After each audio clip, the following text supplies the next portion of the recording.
ओम शांति। अव्यक्त महावाक्य है 24/4/1974 की। अब त्रिमूर्ति लाइट के साक्षात्कार मूर्त बनने की डेट फिक्स करो। अब त्रिमूर्ति लाइट के साक्षात्कार मूर्त बनने की डेट फिक्स करो। 1 सेकंड में जन्म सिद्ध ईश्वरीय अधिकार देने वाले, ना उम्मीदवार को उम्मीदवार बनाने वाले और सर्वात्माओं को ब्लिस देने वाले त्रिमूर्ति शिव बाबा बोले, आज इस संगठन को कौन सा विशेषता बाप दादा देख रहे हैं? क्या हर एक अपना विशेषता को जानते हैं? त्रिमूर्ति बाप से त्रिमूर्ति वंशावली हर एक में आज 3 लाइट देख रहे हैं। त्रिमूर्ति बाप से त्रिमूर्ति वंशावली हर एक के आज 3 लाइट देख रहे हैं कि तीनों ही लाइट अपनी तरफ आकर्षित करने वाले हैं या नंबरवार हैं। जब तीनों ही लाइट जगमगाती हुई दिखाई दे तभी सबको साक्षात्कार करा सकेंगे। प्यूरिटी की लाइट, सतो प्रधान दिव्य दृष्टि की लाइट और मस्तक मणि की लाइट, यह तीनों ही संपूर्ण बनाने की मुख्य बातें हैं। तो अपने आप से पूछो कि सदा सतो प्रधान आत्मिक दृष्टि, सदा हर संकल्प, हर बोल व कर्म में प्योरिटी की झलक कहाँ तक आई है। तो बाबा क्या बोलते हैं कि अपने आप से पूछो कि सदा सतो प्रधान आत्मिक दृष्टि, सदा हर संकल्प, हर बोल व कर्म में प्योरिटी की झलक कहाँ तक आई है। क्या सदा स्मृति स्वरूप बने हो? अगर आप में एक बात की भी कमी है तो त्रिमूर्ति लाइट का साक्षात्कार नहीं करा सकोगे। यही प्योरिटी सबसे श्रेष्ठ और सहज पब्लिसिटी है और यही अंतिम पब्लिसिटी का रूप है जो अन्य कोई भी आत्माएं कर नहीं सकती।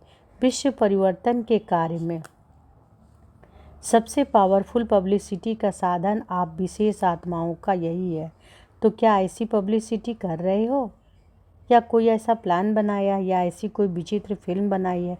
जैसे स्थूल फिल्म देखने से आज के लोग प्रभावित होते हैं, वैसे ही आप सबके मस्तक और नयन से ऐसे विचित्र अनुभव कराने की फिल्म दिखावे तो लोग क्या परिवर्तन में नहीं आएंगे? बाबा पूछते हैं कि वैसे ही आप सबके जैसे स्थूल फिल्म देखने के लिए आज लोग प्रभावित होते हैं ना, वैसे ही आप सबके मस्तक और नयन ऐसे विचित्र अनुभव कराने की फिल्म दिखावे तो लोग क्या परिवर्तन में नहीं आएंगे? जैसे पर्दे के सामने बैठने से भिन्न भिन्न दृश्य पर्दे पर दिखाई देते, वैसे ही आपके सामने आने से अनेक प्रकार की दिव्य दृष्टि दिखाई दे। क्या ऐसी रील तैयार कर रहे हो? इसी पुरुषार्थ में लगे हुए हो या अब तक स्वयं को ही सीट पर सेट करने में लगे हुए हो? दुनिया की आत्माओं को आजकल कोई नई बात चाहिए जो कि कभी किसी के संकल्प में ना हो। दुनिया की आत्माओं को आजकल कोई नई बात चाहिए जो कभी किसी के संकल्प में भी ना हो। ऐसा कर्तव्य दिखाने के कौन निमित्त बनेंगे? महारथी। हर एक अपने को महारथी समझते हो ना, जबकि भविष्य में सदा श्री लक्ष्मी श्री नारायण बनने की हिम्मत रखते हैं और चंद्रवंशी में कोई भी हाथ नहीं उठाते तो सूर्यवंशी बनने वाले महारथी हुए ना। जब सब महारथी ऐसा महान कार्य करने लग जाएं तो विश्व परिवर्तन कितने समय में होगा? महारथियों का संगठन समय प्रति समय होता ही रहता है। अब के संगठन में भी क्या बीते हुए संगठन प्रमाण ही प्लान बनावेंगे या प्रैक्टिकल प्रभाव की डेट फिक्स भी करेंगे?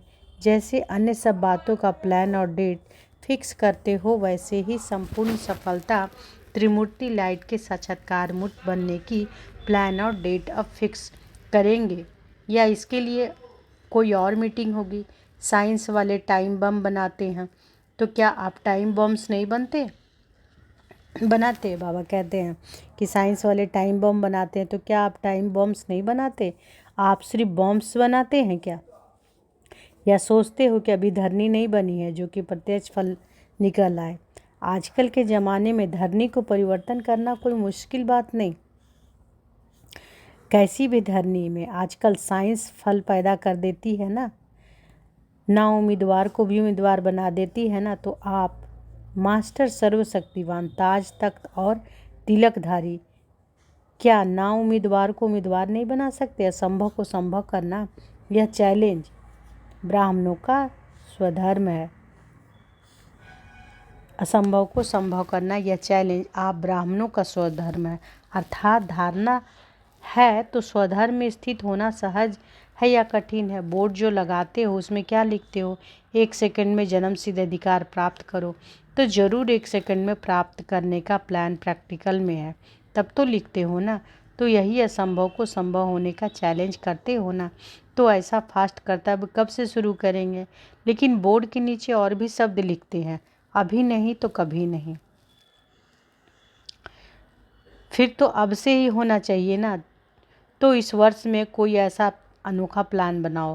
पहले क्या साक्षात्कार मूर्ति तैयार हो, क्योंकि भविष्य में भी नियम है कि जरा भी खंडित मूर्ति पूज्य या मंदिर की योग नहीं बन सकती। क्योंकि भक्ति में भी यह नियम है ना, कि जरा भी खंडित मूर्ति पूज्य या मंदिर में योग नहीं बन सकती और ना ही दर्शनीय मूर्ति बन सकती है। ड्रामा का पर्दा खुल जाए और मूर्ति संपन्न नहीं हो तो क्या शोभेगा?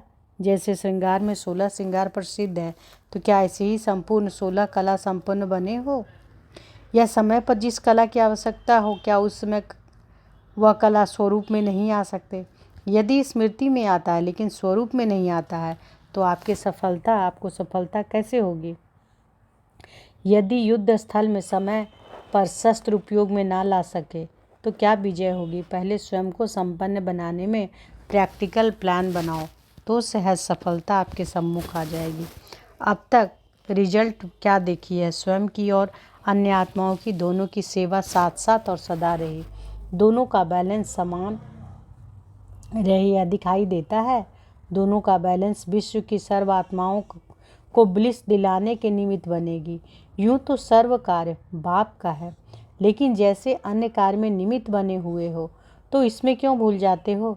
जैसे भक्त लोगों को जब कोई कार्य मुश्किल लगता है तो भगवान के ऊपर रख देते हैं ना। सहज में स्वयं को मुश्किल में भगवान। अब तो बाप ने सर्व शक्तियों और सर्व कर्तव्यों को आपको निमित्त बनाया है ना। तो बाबा क्या कह रहे हैं कि सहज में स्वयं और मुश्किल में भगवान। अब तो बाप ने सर्व शक्तियों को और सर्व कर्तव्यों को आपको निमित्त बना दिया है ना, क्योंकि बाप ने स्वयं को वानप्रस्थी बनाकर आप सबको तख्त नसीन और ताजधारी बना दिया।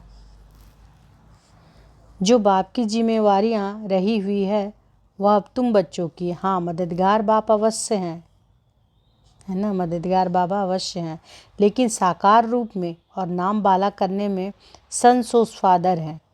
लेकिन साकार रूप में और नाम बाला करने में संसोच फादर हैं।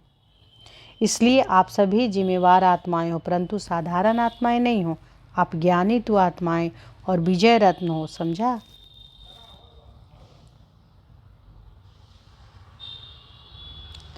आप साधारण आत्माएं नहीं हो, आप ज्ञानी तो आत्माएं और विजय रत्न हो, समझा? यह है महारथियों का कार्य, प्रत्यक्ष फल के प्रैक्टिकल प्लान बनाने वाले। सदा विजय हमारा जन्म सिद्ध अधिकार है। ऐसे अधिकार प्राप्त करने वाले, चैलेंज को प्रैक्टिकल में लाने वाले, सदा संपन्न साक्षात्कार मूर्त त्रिमूर्ति लाइट धारण करने वाले, त्रिमूर्ति वंशी 1 सेकंड में 3 शक्तियों द्वारा साथ साथ काम करने वाले और बाप दादा के सदा साथी। ऐसे महावीरों को बाप दादा का याद प्यार और गुड नाइट।